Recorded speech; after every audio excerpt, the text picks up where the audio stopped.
Yeah, you're gonna have some vibrating noises right there where I think they must have put an aftermarket tow hitch, or maybe that's factory, but yeah, it's gonna rattle right there.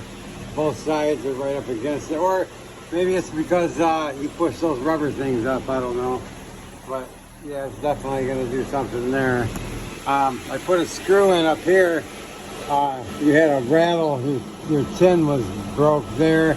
And I put a washer on this one because the heat shield was just laying right there and vibrating and making all kinds of racket. But yeah, there's your exhaust.